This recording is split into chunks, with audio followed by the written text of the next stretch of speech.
we're going to continue that work. Sturgeon River Parkland. Mr. Speaker, yesterday in response to repeated questions about what documents would be available for the inquiry into the use of the Emergencies Act, the Minister of Emergency Preparedness indicated that documents covered by privilege, such as the advice of the Justice Department to Cabinet, would not be disclosed.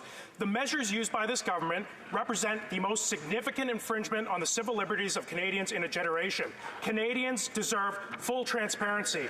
Will they disclose their internal analysis that showed they met the threshold for the Emergencies Act and the Justice Department's private opinion, or are they just going to keep hiding this information from Canadians?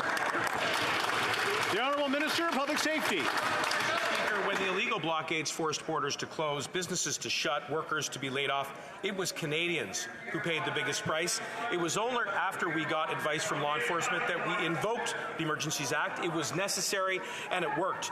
We launched a full-scale independent inquiry appointing Justice Rouleau as Commissioner. He has the power to compel witnesses, documents, information, including classified information. Mr. Speaker, we look forward to cooperating with the inquiry to foster transparency, accountability, and incorporating lessons learned so that this never happens again. Thank you. The Honourable Member for Sturgeon River Parkland.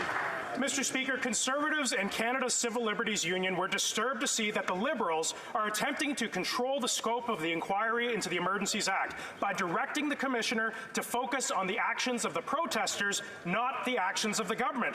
The purpose of this inquiry is not to hold Canadian protesters accountable, but to hold the government accountable when using extraordinary powers. Now, the government has tasked the Commissioner to gather evidence against the protesters, but this begs the question, if the government doesn't already have this evidence, how could they have justified invoking the Act in the first place? The Honourable Minister of Public Safety. Mr. Speaker, I want to encourage my honourable colleague to read the order in council, which specifically says that the judge can look into the conduct of police enforcement. So read the order in council.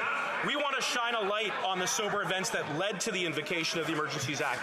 I would encourage my colleague to recall that businesses were shut down, that workers were laid off, that residents were terrorized in their own homes, Mr. Speaker. We embrace this inquiry. It's an important hallmark for democracy, and we look forward to cooperating with the judge. Thank you.